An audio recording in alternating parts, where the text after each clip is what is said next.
Everyone, welcome back to an opportunity. Let's start micro teaching, macro teaching, team teaching and simulated teaching. ये है हमारा आज का topic. चलिए वन बाय वन इसको करके समझते हैं.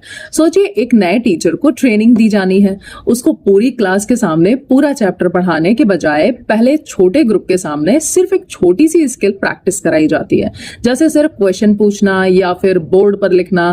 क्लास छोटी होती है, टाइम भी छोटा होता है, सिर्फ 5 से 6 स्टूडेंट्स होते हैं, सिर्फ कुछ मिनट की क्लास होती है. तो ये एक पूरा प्रोसेस कहलाता है माइक्रो टीचिंग. आपने बीएड में की होगी.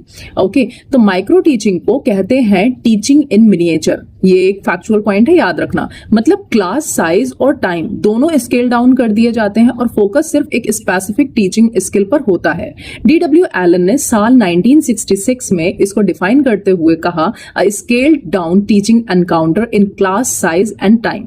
ये टेक्निक डेवलप की थी 1960 में एक American scholar Dwight W Allen ने. साथ में रॉबर्ट बुश का भी नाम जुड़ा हुआ है. इसमें 3 लोग होते हैं, स्टूडेंट, टीचर और जो प्रैक्टिस कर रहा है वो, एक सुपरवाइजर जो फीडबैक देता है और पीयर्स का एक छोटा ग्रुप.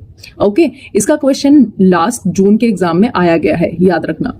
ओके, फिर इसके स्टेप्स किस तरह से हैं वो समझिए. एनसीईआरटी ने इंडियन मॉडल एनसीईआरटी ने डेवलप किया, जिसके 6 स्टेप्स हैं अपनी फिक्स टाइमिंग के साथ. यहाँ स्क्रीन पर आप देख सकते हैं 36 मिनट का कंप्लीट प्लान होता है. डिवाइडेशन आपको स्क्रीन पर शो हो रहा होगा. नेक्स्ट हमारा टॉपिक है मैक्रो टीचिंग. अब इसके अपोजिट सोचिए कि सेम टीचर अब पूरी क्लास को एक लेक्चर हॉल में एक पूरा टॉपिक पढ़ा रहा है, 20-25 मिनट से भी ज्यादा. ओके, यही है मैक्रो टीचिंग. बड़ा ग्रुप, पूरा चंक ऑफ कंटेंट, ज्यादा टाइम. ठीक है, नेक्स्ट टॉपिक पर हम आते हैं टीम टीचिंग. अब तीसरा सीन सोचिए, 2 टीचर्स मिलके एक ही क्लास को पढ़ा रहे हैं, साथ में प्लान भी कर रहे हैं, डिलीवर भी कर रहे हैं और असेस भी कर रहे हैं. ठीक है, यही है टीम टीचिंग और ये आइडिया जनरेट हुआ था 1954 में यूएसए में.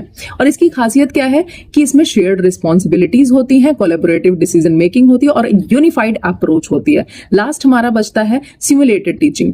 ये आखिरी टाइप है. तो इसमें क्या होता है, ये एक आर्टिफिशियल या कंट्रोल्ड एनवायरनमेंट है जिसमें real life classroom scenarios replicate किए जाते हैं ताकि learners safe low risk setting में प्रैक्टिस कर सके रियल लाइफ स्टूडेंट के बिना. ठीक है, इसका यूज होता है क्वेश्चनिंग टेक्निक्स में, टाइम मैनेजमेंट में और लेसन डिलीवरी जैसी स्किल्स प्रैक्टिस करने के लिए. इसका कोर एम है क्लासरूम एक्सपीरियंस को जितना हो सके उतना ही क्लोजली रेप्लिकेट करना. सिंपल फॉर्मूले से याद रखिए, simulation is equal to artificial but realistic practice. Okay, बस इतना याद रखिए, छोटी सी कंसिस्टेंसी बड़ा रिजल्ट देती है. मिलते हैं नेक्स्ट वीडियो में. Keep learning with an opportunity.